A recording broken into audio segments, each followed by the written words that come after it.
Untuk ke depan, ya. Beliau lahir di Gunung Kidul pada tanggal 6 Januari 1966.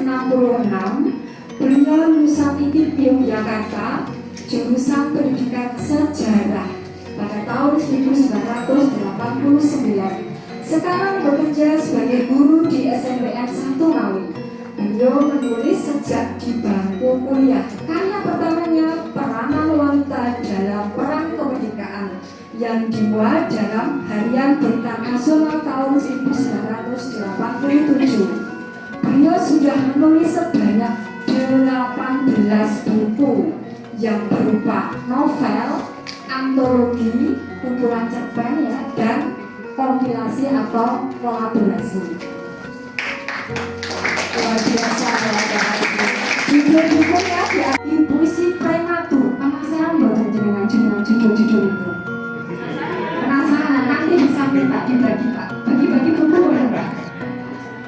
Kemudian antologi puisi Nyanyian Jiwa tahun 2018, Guru Pekasangan, serta salah satu karya kompilasinya yaitu Menenun Rinai Hujan bersama Sapardi Djoko Damono. Nah, ini adalah penulis puisi yang terkenal. Penghargaan yang pernah beliau raih yaitu juara 1 menulis artikel Hari Pers Nasional tahun 2020 dan juara 1 guru prestasi tingkat kabupaten tahun 2021. Aplaus untuk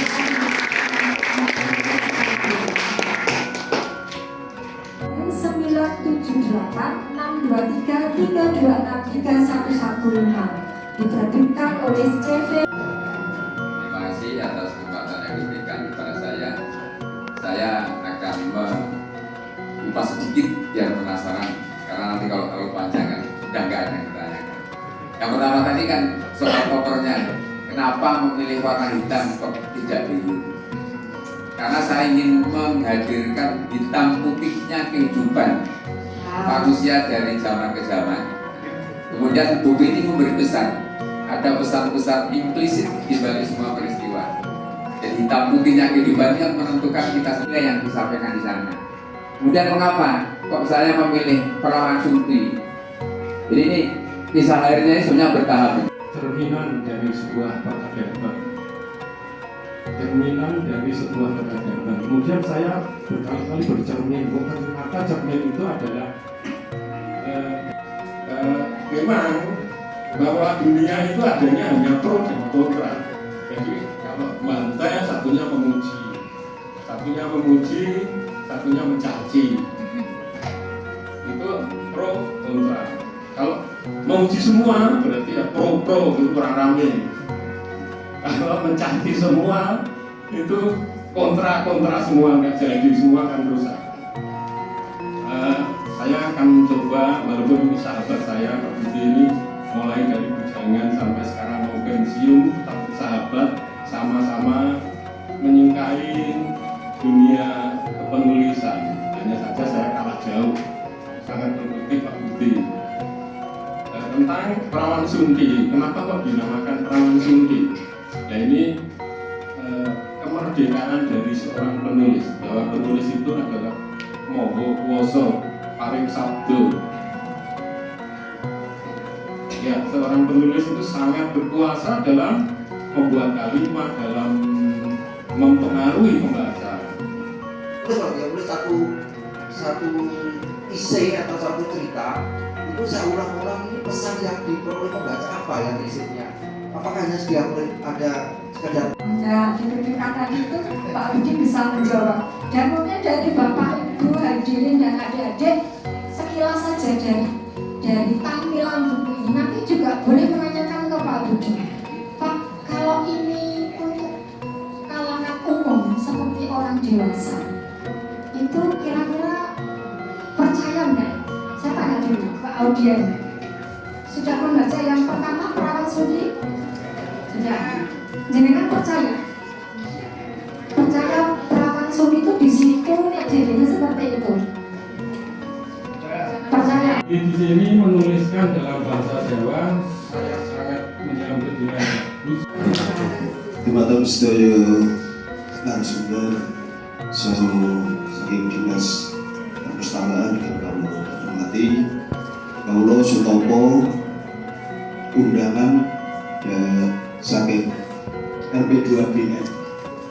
ini pulau Permadani.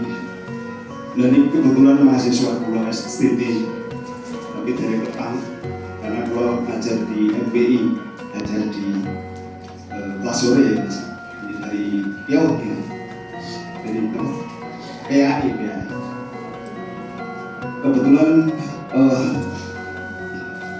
kalau saya melihat buku dari Pak Budi Hantara ini senior pulau ini saya malah positif Pak Fajar. Yang pertama dari warna hitam ini memang kalau dari saya menggambarkan bahwa ini harus dibuka. Ini masih tabir misteri atau legenda yang harus dibuka. Ini adalah titik awal. Warna ini, kebetulan saya juga suka warna hitam yang menjadi kekal abadi kalau di SNRT. Terima kasih. Kebetulan saya pakai ketua ranting SNRT di Nah, ini harus dibuka sehingga nanti bisa menjadi pembelajaran khususnya yang generasi-generasi di bawah. Teknik Negeri Jember Kampus Limangawi. Izin bertanya Bapak, di sini saya menanyakan ke Bapak Budi Hantara. Nah, sebelumnya saya tuh bukan dari asal Jawa tapi dari luar Jawa ya Pak. Nah, sebagai orang yang luar Jawa tuh sangat tertantang banget buat baca buku Perawan Sunting ini karena isinya dari awal sampai akhir itu benar-benar Jawa. Dari daerah mana ini? Dari Sumatera Selatan itu kan Batu Raja tadi. Nah di sana tuh kan karena semuanya bahasa Jawa, kenapa ya dari kan di covernya tadi udah ibu moderatornya jelasin itu kenapa pemilihannya tuh peran Perawan Sunting.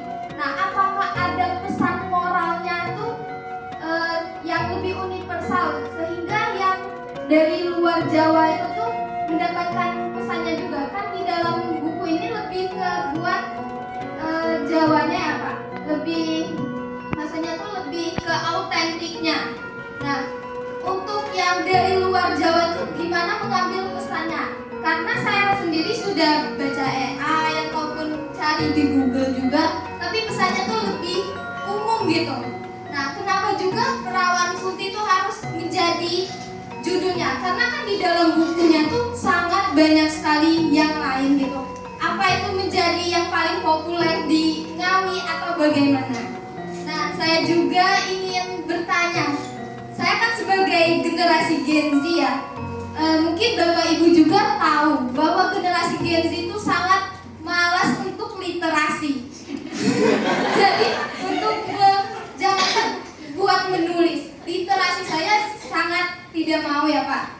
Mungkin seringnya scroll TikTok gitu. Nah, gimana cara kami nih Gen Z itu bisa jadi penulis hebat seperti bapak-bapak yang di depan? Terima kasih.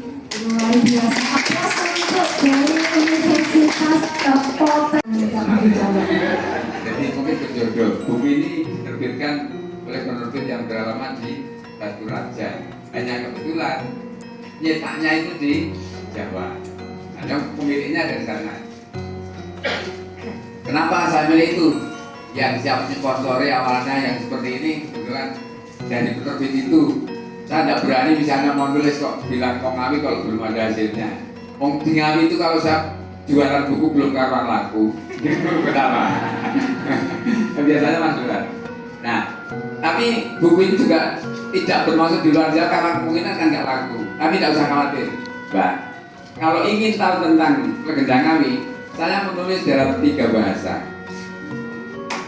Yang Bahasa Inggris, bahasa Indonesia ada.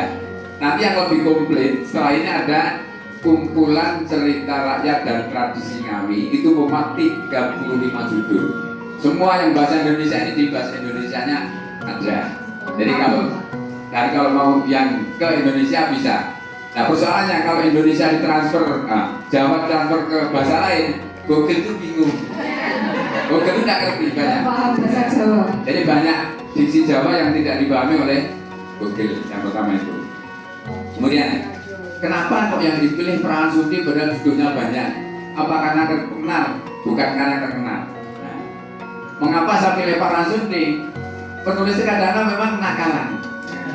Dan penasaran membaca itu. Karena dari kata Perawan Sudi itu kan mungkin sudah muncul dari berbagai asumsi itu. Siapa tuh sebenarnya tokohnya itu? Gak ngerti hanya terkecil ternyata nggak salah satu contohnya saja. Saya juga tertipu. Perawan Sudi. Nah, yang pernah baca dari ibu. Nah, tapi selain ingin biar penasaran, saya memulainya dari berdasarkan biografisnya saya urut dari barat. Jadi lahirnya buku ini juga butuh proses, saya perlu survei sehingga informasi yang dari mulut ke telinga tidak saya telan mentah-mentah. Bener enggak?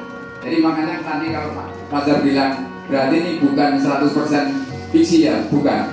Sangat sedikit fiksinya. Bahkan saya ingin menampilkan apa adanya sesederhana mungkin, biarkan nanti masyarakat itu lebih tertantang untuk melanjutkan. Jadi tepat yang dibilang Pak Sutopo tadi, biar lebih didudah budaya kami itu. Karena saya pikir kami bisa lebih banyak dari ini. Jadi awalnya saya target satu buku ini mau bikin 50, tapi jangan-jangan sudah terlanjur saat cetak tebal, nanti kalau nggak balik modal kan repot. Nah, untuk saya didukung oleh Laditri itu. Jadi untuk soal misalnya Leo dan sebagainya, saya sudah karena bekerja sama lama itu sering digratisi. Jadi kadang-kadang nyetak sekian, saya tambahkan bonus 50 atau berapa, itu kan luar biasa. Tapi banyak bonusnya kan. Ya kadang-kadang saya mau karena nggak punya modal, saya hanya sekedar untuk tapi selebihnya diberi banyak hal. Jadi karena mungkin Laditri memberi kontribusi, saya juga kalau Laditri mengadakan event, saya sering juga diminta sebagai jurinya. Jadi sejarahnya cukup unik. Pemilik Laditri ini sejak lulus SMA tiba-tiba kenal saya di medsos, tertarik komunikasi ketika dia mau menerbitkan novel pertama. Saya dipercaya untuk mengoreksi, untuk membetulkan, untuk memberi moral seperti tadi. Saya menyampaikan di sana tergantung siapa yang membaca. Tapi saya berharap semua pembaca itu adalah orang-orang yang bijaksana. Pasti orang akan bisa membedakan ini baik, ini buruk. Nah, yang baik itu mudah-mudahan bisa dilanjutkan, yang buruk jangan. Karena menulis buku ini mirip juga dengan menulis sejarah. Siapa yang membaca sejarah, harapannya akan menjadi bijaksana. Siapa yang membaca buku, harapannya bisa menjadi bijaksana. Karena ini juga backgroundnya ini juga sejarah, walaupun ini. Warahmatullahi wabarakatuh. Perkenalkan, saya Aprita, perwakilan dari Dharma Wanita. Jujur saya baru masuk ke sini, bukunya yang dibedah adalah Perawan Sudi. Kaget, bener.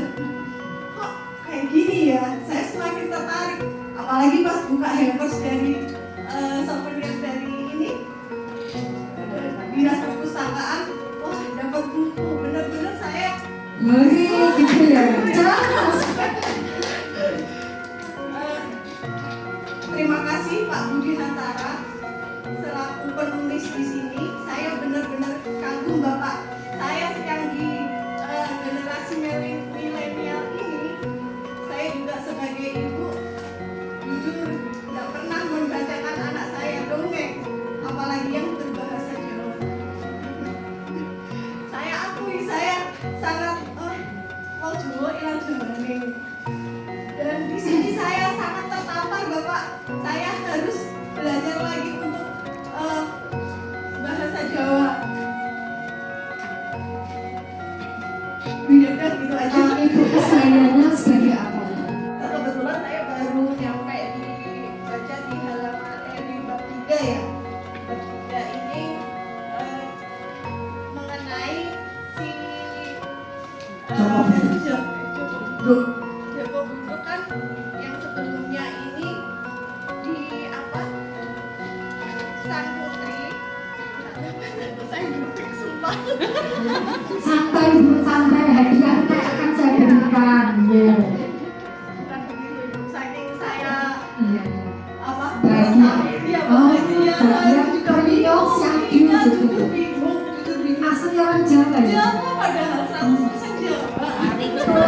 Saya malu sama mbaknya yang dari luar Jawa. Ini ya, sebelumnya kan jadi dari buku Dewi Sundi ini adalah apa ya, benar Dewi Sundi, Perawan Sundi. Perawan Sundi. Ini poinnya ada di bab 1 ya Bapak, kalau tidak salah. Nah, saya penasaran, loh, kok bisa ya dari ini kan Dewi Sundi ini kan Perawan Perawan Sundi. Sundi Aku ini suka nama iya, Dewi. kan meninggal kan, beliau meninggal jauh dari kerajaan. Nah, yang saya penasaran kok bisa ditemukan kemudian dijadikan Taman Sari, itu aja. Ya, Taman Sari, Pak. Taman apa sih? Perawan Sundi.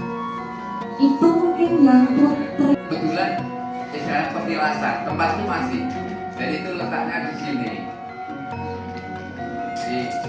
Bahkan termasuk sampai Gunung Liliran di mana Aryo Bangah yang akhirnya kan dimakamkan bersama di sana.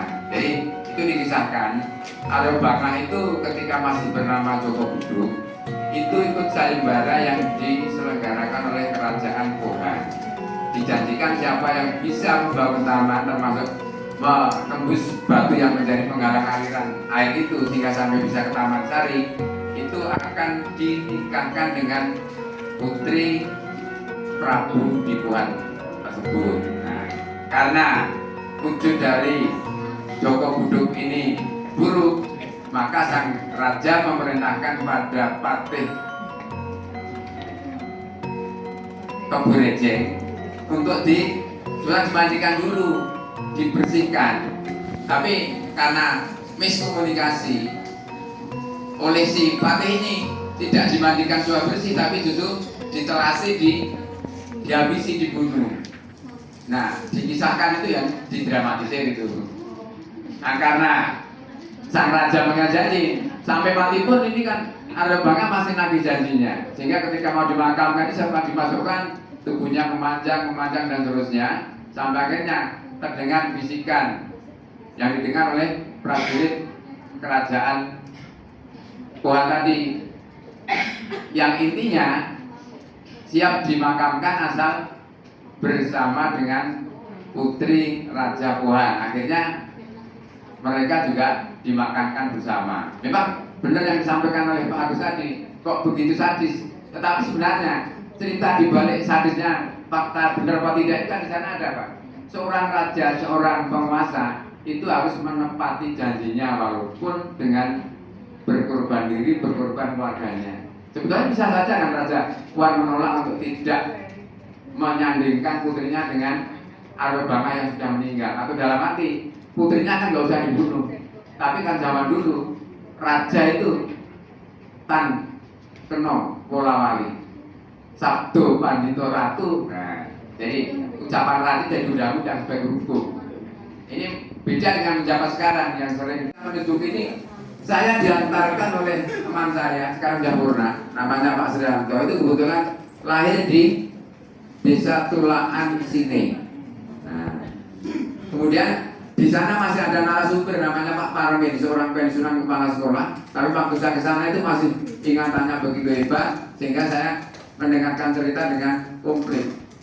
Kenapa Perawan Sundi satu pertama? Yang dia kisahkan pertama itu tentang Perawan Sundi ini. Jadi mulai dari ujung yang paling barat. Bahkan petilasannya kerajaan Pohan itu masih ada yang di Dukuh atau di dusun Pohan itu. Di sana ada pohon kepuan itu. Bahkan masih ada itu. Kemudian dulu masih ada bekas-bekas fondasi. Jadi jangan kita bayangkan kerajaan zaman dulu itu betul-betul besar, tidak. Hanya zaman dulu kalau sudah ada satu wilayah dengan tata kelola pemerintahan yang sudah baik, itu mereka nyebut kerajaan, kadipaten dan sebagainya.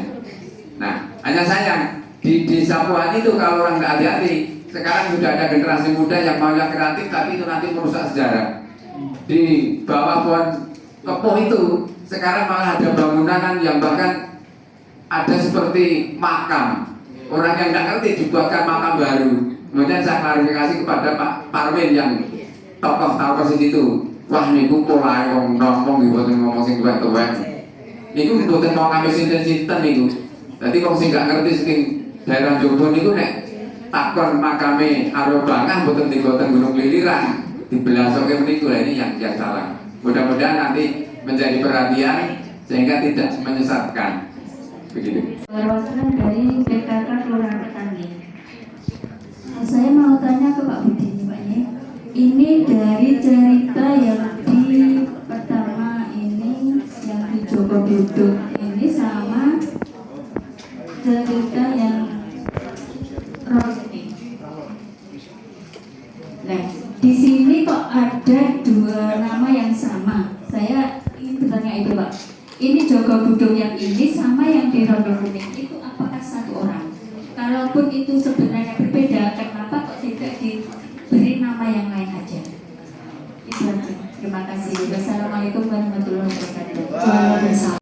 Itu ada dua versi tentang kisah Joko Buduk. Yang dibunuh di Gunung Liliran itu Joko Buduk yang dari Kerajaan Pohang yang letaknya di sini. Sedangkan yang Joko Buduk Putri Kemuning itu dari Kerajaan Wringin Anom di Karangjati. Jadi baik yang di sini maupun Karangjati sampai hari ini dusun itu masih ada. Makanya saya prihatin, kenapa orang Ngawi yang begitu banyak warisan budaya kok tidak didokumentasikan? Nah ini tadi peluang Pak Topo, berarti ini sudah kesempatan. Mari kita duduk, didudah, nah terus dibahas lebih lanjut. Nah, kenapa kok namanya dibikin sama? Semua tempat bahkan nama di Nusantara itu seringkali jadi banyak nama. Misalnya nama Desa Wonosari, di Gunung Kidul sana ada Wonosari, di Bali ada Wonosari, di sini ada Wonosari. Kisahnya begini. Di zaman dulu kerajaan-kerajaan itu untuk mengembangkan wilayahnya seringkali mengirimkan warga atau masyarakatnya untuk menjadi penghuni baru di dekat perbatasan. Misalnya munculnya Wonosari itu mungkin dari Gunung Kidul, masuk akal enggak? Bisa masuk akal, bisa tidak. Karena dulu Ngawi bagian dari Kerajaan Mataram, mungkin dari masyarakat Wonosari dibawa, atau ini kan rata-rata kan abdi dalam keraton. Silahkan ke sana, ditempati tanah pendidikan beserta anak-anaknya. Nama desanya tetap menggunakan nama aslinya. Maka Wonosari di Gunung Kidul ada, di sini ada, dan sebagainya. Nah, soal kok namanya sama, hari ini pun nama yang sama itu banyak, bukan karena orangnya betul-betul sama. Nama Budi itu nama pasaran, walaupun bapak ibunya beda, bisa jadi namanya sama. Kemudian kok tidak dibikin nama beda? Nanti saya takut diprotes oleh yang punya cerita asli orang Ngawi itu, karena orang Wringin Anom sudah yakin, oh ini kan namanya Joko Buduk, Putri Raja Wringin Anom ini Putri Kemuning. Yang di sana juga ini sudah ketika masih tampil sebagai wujud yang tidak ganteng, namanya Joko Buduk. Kalau saya ganti Aryo Bangah dari awal, nanti apa ya? Kisah misterinya itu tidak menarik. Udah anak raja itu biasa sekti dan sebagainya. Bahkan kalau dari kan kisah si Joko Buduk ini kan pernah hidup menderita, ikut Mbok Rondo dadapan, dan ketika maju ke sayembara di Kerajaan Pohang pun kan berangkat dari rumahnya Mbok Rondo dadapan. Kok bisa begitu? Jadi pada akhir masa kerajaan Majapahit di sana kan terjadi guncangan multi yang dahsyat. Banyak para bangsawan termasuk Raja Brawijaya itu meninggalkan istana, ada yang sampai di Lawu, Srigati, ada yang sampai Gunung Kidul. Jadi Majapahit itu lebih dulu dari Kerajaan Mataram. Mataram Jogja itu kelanjutan dari pelarian orang-orang dari Majapahit. Kebetulan saya sudah menulis cikal bakal terjadinya Kabupaten Gunung Kidul. Sudah dimuat di majalah Joko Lodang, mungkin ada sekitar 6 bulan atau lebih. Di dalam bentuk cerita bersambung saya menulis bagaimana tentang proses terjadinya Gunung Kidul, baik dari segi sejarah maupun dari segi mitologinya. Jadi Ngawi kalau modal seperti itu saya yakin lebih hebat. Jadi menariknya harus dari masa akhir kerajaan Majapahit. Betul tadi, pada masa transisi antara pengaruh Hindu dan Buddha, Hindu dan Islam. Jadi sebenarnya yang diserigati itu ada hal-hal yang nggak mesti benar betul. Akhirnya Pak ke sini. Di luar nalar. Nah, di luar nalar. Tidak semua tempat itu magis di serigati itu. Nah, siapa yang menemukan namanya pusar buminya itu yang akan diterima meditasinya. Tapi Andres itu nggak mau membuka ini karena apa? Iya, kalau yang meditasi ini tujuannya baik, kalau yang jelek kan bahaya. Karena di pusar bumi ini dulu kan Mangir Monoboyo pernah menancapkan tunggaknya Kiai Baru Kriting ya Pak. Siapa yang bisa meditasi ini, apapun permintaanmu akan dikabulkan. Tapi Pak Kris nggak boleh buka karena nanti bisa geger dunia. Karena Serigati itu menjadi apa? Pusatnya kerajaan magis.